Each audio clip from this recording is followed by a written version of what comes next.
सत कबीर की दया अत आदरणीय गरीबदास साहिब जी की अमृतवाणी मंगलाचरण।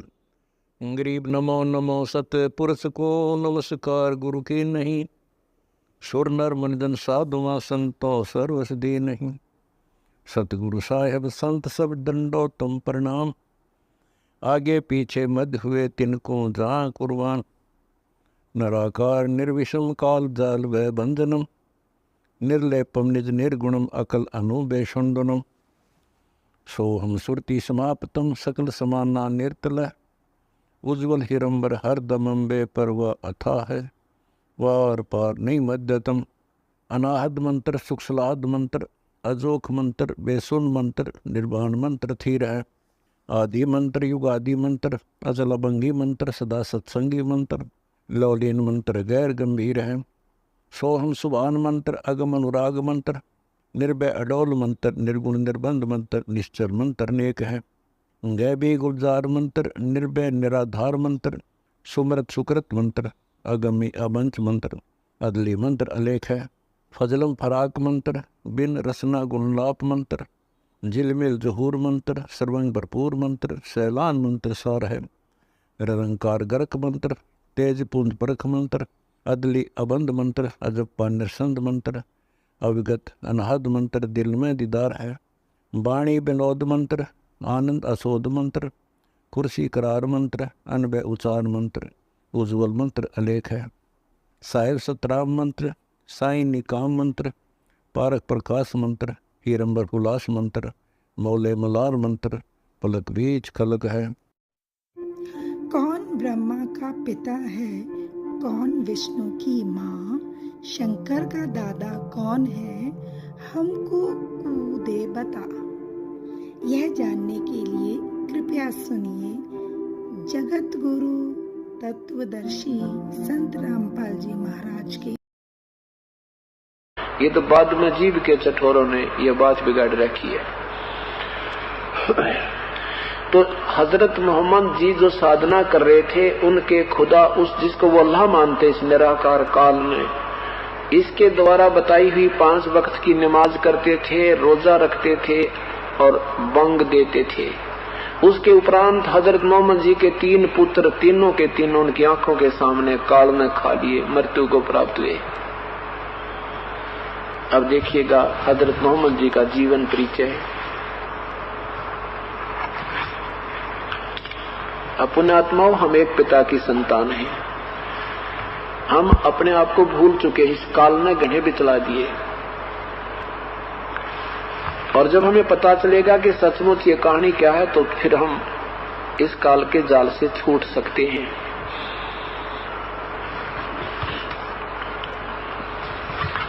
आप देखिएगा जीवनी हजरत मोहम्मद ये कहां से छपी है।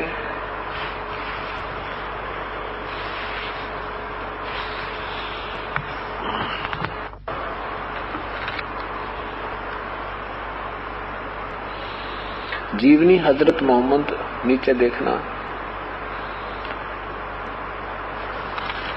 इसके कौन है?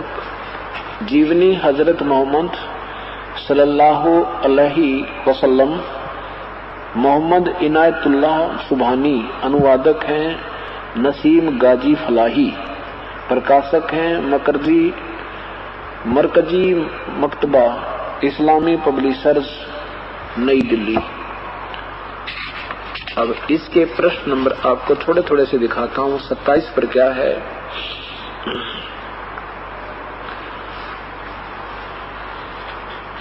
शादी हजरत मोहम्मद जी के पिताजी की शादी हुई, देखना नीचे प्रश्न नंबर 28 के नीचे देखें।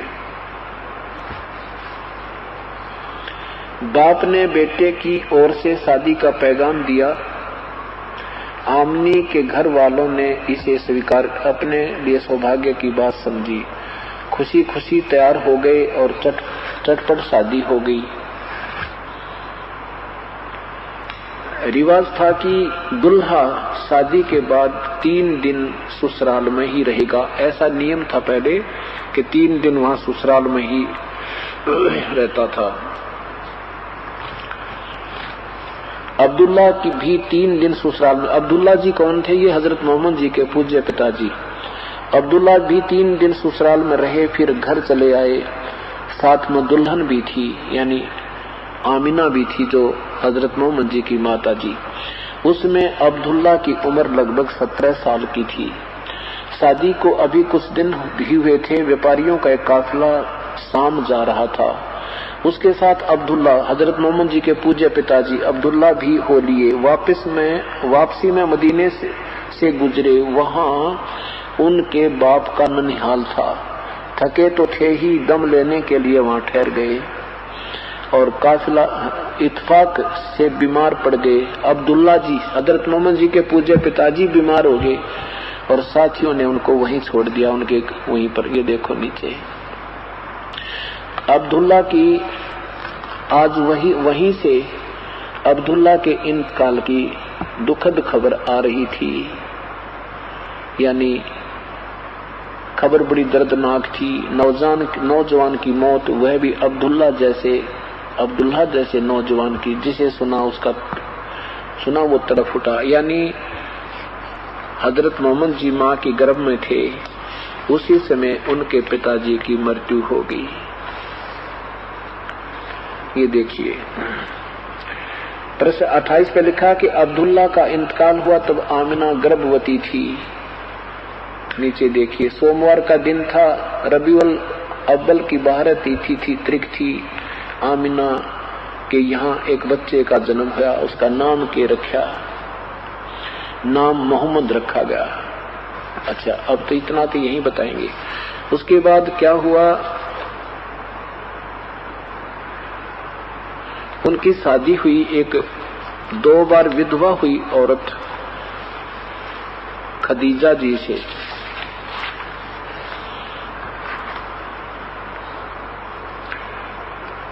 खदीजा जी खदीजा बहुत ऊंचे घराने की औरत थी। उनकी वंशावली 5वीं वस्तु में कुसई तक पहुंचकर आपसे जा मिली थी। वह बनी मखजूम के 2 रईसों से आगे पीछे विधवा थी, ब्याही थी। वे दोनों बहुत काफी दौलत छोड़कर दुनिया से विदा हो गए थे। 2 बार वो विधवा हो चुकी थी। उसके साथ उस हजरत मोहम्मद जी, यानी जिसके माँ बाप भी नहीं हो, तो उनके साथ कौन रसूख करता है। उनकी शादी हुई। फिर शादी के बाद उनको 7 संतान हुई और तीनों बेटे हजरत मोहम्मद जी के उनकी आंखों के सामने मर गए। प्रश्न नंबर 64 पे लिखा है, इसी पवित्र पुस्तक के हजरत मोहम्मद जी की जीवनी के 64 नंबर प्रश्न पे लिखा है कि लेकिन ये मुबारक घड़ियां और खुशी के दिन जल्दी ही खत्म हो गए। आपके सब बेटे एक एक करके अल्लाह को प्यारे हो गए। कासिम, तैयब और ताहिर सब अल्लाह से जा मिले। जख्म पर जख्म लगते रहे, लेकिन आप सब्र करते रहे। बचपन में तो यतीमी का दुख उठाया, बड़े हुए तो अपने जिगर के टुकड़ों का गम सहन करना पड़ा। ओए होए, अब पढ़ती आना कलजा पटपटाव है। जिस पिता के सामने तीनों बेटे मर जाएं, और ये भी हेड ऑफ द डिपार्टमेंट इस पूरे मुस्लिम धर्म का। जब आप पूजा किस लिए करते? परमात्मा की, घर में सुख हो, हमारे पर आपत्ति आनी हो तो वह टल जाए। और जिन भगवानों की तुम पूजाएं करते हो, इनकी पूजा करते करते, और हजरत मोहम्मद जैसी पूजा मुसलमान तुम नहीं कर सकते अब वर्तमान में। वो तो एक पुण्य आत्मा थी, पुराने संस्कार अच्छे थे, सिरदर्द की बाजी लगा करके वो भगवान की भक्ति करते थे। और उसके बाद भी ये दुर्गति तुम्हारी हुई। फिर क्या बताया कि 164-65 पृष्ठ पर आपको दिखाते हैं, इसी पवित्र पुस्तक के 164-65 पृष्ठ पे क्या लिखा है कि जबरील देवता दरमती नाम की चंद्र विजय राजा की पत्नी थी द्वापर युग में। वो पुण्य आत्मा अपने उस लोक वेद के ज्ञान देने वाले गुरु जी के आधार पर अपनी साधना किया करती थी।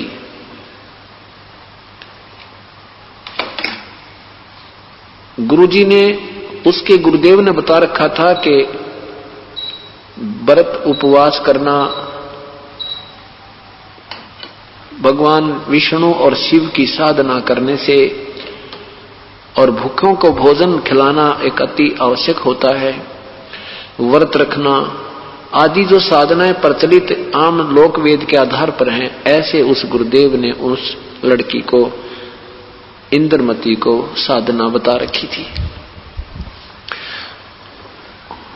ओम नाम का जाप करना, ओम नमः शिवाय जाप करना आदि आदि जंतर मंत्र दे रखे थे। और एक विशेष ज्ञान दिया था कि तू पिछले जन्म में शुभ कर्म बहुत कर रखी है बेटी, इसलिए तू रानी बनी है। आपके द्वार पर कोई भी आ जावे उसे भूखा मत जाने देना, प्रार्थना करना, भोजन करवाना। और ज्यादा लाभ होता है जो साधु संतों को भोजन कराया जाए। तो आप अवश्य एक साधु को प्रतिदिन भोजन कराया कर, संत को। इंद्रमती ने ये प्रण कर लिया, कसम खा ली कि मैं प्रतिदिन एक संत को खाना खिलाऊंगी। और इस बात को याद रखने के लिए कि मैं कहीं भूल ना लग जा, मैं पीछे खाना खाया करूंगी, पहले किसी संत को भोजन कराया करूंगी। ये उसने एक अपना शपथ ले ली, आप अपना एक प्रण कर लिया। ये कार्यक्रम चलता रहा, कई वर्षों तक ठीक चला। एक समय क्या हुआ कि कुंभ का मेला आ गया। कुंभ के मेले में ये सभी तीनों गुणों के उपासक ये उस पृथ्वी पर स्नान करने के लिए प्रस्थान कर गए। उस क्षेत्र में कोई भी साधु संत, जिनको हम संत मानते थे, जैसे लाल कपड़े पहन कर गले में माला डाल रखी, माथे पर तिलक लगा रखे, इस तरह के जो साधक थे उनको संत कहा करते। तो वो सभी संत जन स्नान करने के लिए प्रस्थान कर गए, क्योंकि पहले पैदल चलते थे, 2-3 दिन पहले चल पड़ते थे, 2-3 दिन वहां रुकते थे, फिर वापस आने में इस प्रकार कई दिन लग जाते हैं। अब रानी ने आसपास के सभी स्थानों को पर अपने नौकर वगैरह भेजकर पता करवाया। उन्होंने आकर सूचना दी कि रानी यहां आसपास 20, 30, 50 किलोमीटर तक कोई संत नहीं है। अब रानी ने कसम खा रखी थी कि मैं प्रतिदिन एक संत को भोजन करा के पीछे आहार करूंगी। दिन तीसरा हो गया, रानी ने आहार किया नहीं, संत कोई मिला नहीं। तीसरे दिन रानी ने अपनी बांदी से कहा, नौकरानी से कहा कि नौकरानी आज देख ले कोई संत मिल जाए तो, नहीं तो तेरी रानी के आज प्राण नहीं रहेंगे। मैं आहार नहीं करूंगी। रानी नौकरानी ऊपर चढ़ी चौबारे पर। परमेश्वर ने मेहर करी अपनी प्यारी आत्मा के ऊपर। स्वयं परमेश्वर एक संत रूप में, और राजभवन के सामने एक ऐसे गली जाती थी, ऐसे सीधा आकर के ऐसे मुड़ती थी, तो सामने परमात्मा आ रहे हैं साधु वेश में, सफेद कपड़े, दाढ़ी बड़ी हुई, और वो आ रहे हैं। रानी नौकरानी तुरंत नीचे आई और कहा रानी से कि महारानी एक संत जैसे ही लग रहे हैं, वस्त्र सफेद हैं लेकिन साधु जैसे ही लगते हैं। रानी ने कहा जा नौकरानी और शीघ्र बुला के ला। नौकरानी जाकर कहा कि हे ऋषिवर, हे संतजन, आपको हमारी रानी याद कर रही है। परमेश्वर ने करुणा में रूप में आए हुए करुणा में जी ने कहा कि आप कौन है बेटी? नौकरानी ने कहा कि मैं नौकरानी हूं। परमेश्वर ने कहा कि आप नौकरानी हो और मुझे रानी क्यों बुला रही है? अगर रानी को आवश्यकता है तो मेरे पास स्वयं आए यहां चलकर, हम ऐसे वैसे संत नहीं है। रानी को गरज है तो यहां आए मेरे पास, मैं यहीं खड़ा हूं और मैं तेरे कहने से वहां चल पड़ूं। उधर से उसका राजा कोई कह दे तू किसने बुलाया है, और वही ऐसे संत का अनादर होने से उस घर में हानि हो जाती है। इस तरह के परमात्मा ने वचन कहे तो नौकरानी भाग कर गई, दौड़ी दौड़ी गई, रानी से कहा कि रानी, संत जी की ये शर्त है कि रानी स्वयं आवे। रानी ने कहा, नौकरानी मेरे बाजू पकड़, मुझे सहारा दे। रानी वहां से चली, आते ही चरणों में दंडवत, ऐसे चरणों में शीश रखा और कहा, हे प्रभु, आप तो कह रहे हो कि मुझे बुलाने आवे रानी, अब मैं अपने भगवान को चाहती हूं अपने कंधे पर बैठा कर ले जाऊं, पर मेरी हिम्मत नहीं आज। परमात्मा ये देखना चाहते थे कि इस लड़की में कितनी श्रद्धा है।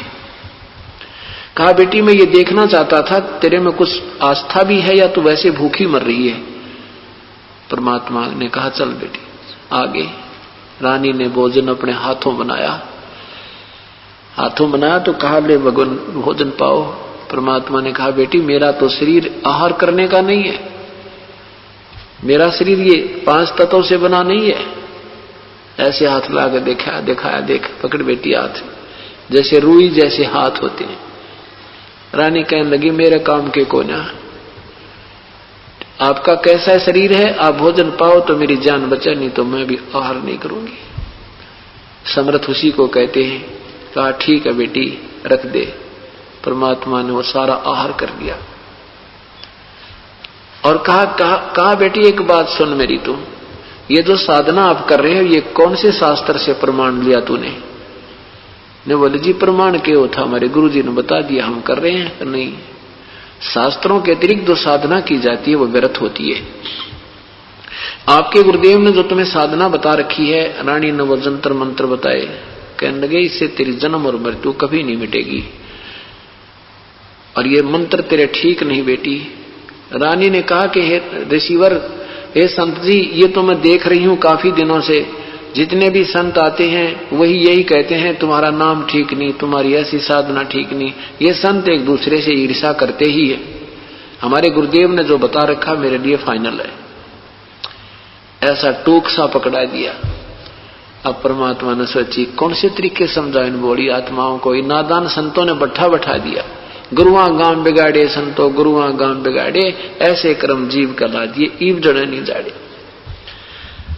अब परमात्मा के पास सारे तरीके हैं अपनी प्यारी आत्मा को अपने चरणों में लेने के लिए, काल के जाल से छुटवाने के लिए। क्या कहा प्रभु ने? कहने लगा, बेटी, वैसे तो आपकी इच्छा है, बाकी मुझे कोई शौक नहीं किसी की निंदा करने का, परंतु एक बात बता देता हूं तेरे को, ना मैंने तेरे से कोई लालच, ना कोई तेरे से मैं दीक्षिणा मांगी, आपने प्रार्थना की तो यहां पर मैं उपस्थित हुआ। पर बेटी एक बात सुन ले, आज से तीसरे दिन तेरी मृत्यु हो, उससे आगे तेरे श्वास नहीं है,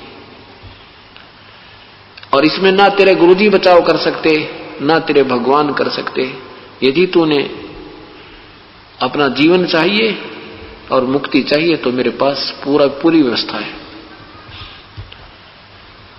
अब रानी ने सोची, सचमुच ये महापुरुष, इनका शरीर भी कुछ और ही तरह का है, और अपनी मृत्यु का नंबर आवना तब ये भूल जाता है इंसान कौन क्या है। और उस समय संतों की बातों पर विश्वास बहुत किया जाता था कि संत के वचन खरे पूरे निकल जाते हैं। अब रानी ने सोचा कि हे भगवान, फिर मुझे क्या करना होगा मेरी जीवन रक्षा के लिए, कि आपने मेरे से दीक्षा लेनी होगी और साधना सब त्याग देनी होगी, और उस पूर्व गुरु परमात्मा की कथा सुनो, परमात्मा की कथा की चर्चा करो। इसके अतिरिक्त जो भी बातें करते हो, सुनते हो, वह सब व्यर्थ है। ऐसे ही आध्यात्मिक वीडियो देखने के लिए हमारे चैनल विश्व विजेता संत रामपाल जी महाराज को